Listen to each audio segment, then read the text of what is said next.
আমরা আশা করেছিলাম যে বাংলাদেশ ব্যাংকের গভর্নর আমাদের দাবিগুলোকে বিবেচনায় নেবেন, এমন ভাবে ইসলামী ব্যাংক যাতে করে সামনের দিকে অগ্রসর হতে পারে সেইভাবে সিদ্ধান্ত গ্রহণ করবে, যাতে করে গ্রাহকের আস্থা অর্জন করে ইসলামী ব্যাংক সামনে আরো অগ্রগতির পথে অগ্রসর হতে পারে।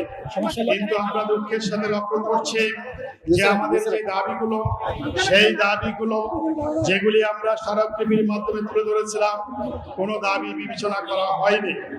আপনারা জানেন যে 1983 সালে ইসলামী ব্যাংক প্রতিষ্ঠিত হয়েছে। অল্প সময়ের ব্যবধানে এই ব্যাংকটি বাংলাদেশের নয়, এশিয়া এবং সারা বিশ্বের 1000 ব্যাংকের মধ্যে অন্যতম শ্রেষ্ঠ ব্যাংকে পরিণত হয়েছে। জীবন অবাক না করলে কে করবে? 28% মিল্ক ফ্যাটের অবাক করার সাথে ফ্রেশ মিল্ক পাউডার। জীবন অবাক করুক প্রতিদিন। এই ব্যাংকের মাধ্যমে বাংলাদেশের সবচেয়ে বেশি রেমিটেন্স আহরণ করা হয়েছে। এই দেশের শিল্পায়নের ক্ষেত্রে ইসলামী ব্যাংক এককভাবে সবচেয়ে বেশি বিনিয়োগ করেছে।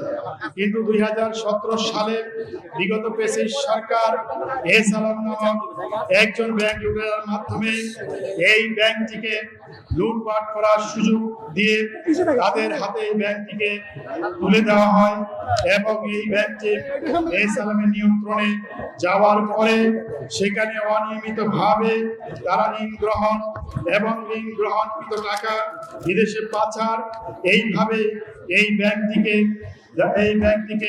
ধ্বংসের দ্বার প্রান্তে নিয়ে আসে। যখন ইসলামী ব্যাংকের এই ধরনের একটি দুরবস্থা তৈরি হচ্ছে, তখন ইসলামী ব্যাংকের একজন এমডি ওমর ফারুক খান তিনি এই ব্যাংকটির হাল ধরে অল্প সময়ের ব্যবধানে গ্রাহকের আস্থা তিনি অর্জন করেন এবং ইসলামী ব্যাংক আবার ঘুরে দাঁড়ায়। কিন্তু আমরা দেখেছি যে সালাম গ্রুপ যারা পতিত এশরিয়াচারী সরকারের দোসর, তারা আবার নতুন করে ব্যাংকের নিয়ন্ত্রণ গ্রহণ করার জন্য বিভিন্নভাবে চেষ্টা করছে। আমাদের যে আন্দোলন, সেই আন্দোলনের প্রেক্ষিতে ইসলামী ব্যাংকের যিনি চেয়ারম্যান ছিলেন ডক্টর জুবাইদুর রহমান, তিনি পদত্যাগ করেছেন। কিন্তু আমরা বিশ্বাসের সাথে লক্ষ্য করেছি পদত্যাগের অল্প সময়ের মধ্যে এমন একজন ব্যক্তিকে ইসলামী ব্যাংকের চেয়ারম্যান নিয়োগ করা হয়েছে, যিনি ফ্যাসিস্টের দোসর, যিনি এসালামকে বাংলাদেশের ব্যাংক ডাকা লুটেরা হওয়ার ক্ষেত্রে সহযোগিতা করেছেন এবং বাংলাদেশ ব্যাংকের অর্থ পাচারের সাথে যিনি জড়িত, তার বিষয়ে আমরা মিডিয়ার মাধ্যমে জানতে পেরেছি তার চাকরি জীবনে আর্থিক কেলেঙ্কারি রয়েছে এবং তার নৈতিক স্থলান্তরিত অভিযোগ তার বিরুদ্ধে রয়েছে। এই ধরনের একজন ব্যক্তি, তাকে ইসলামী ব্যাংকের চেয়ারম্যান নিয়োগ করা হয়েছে।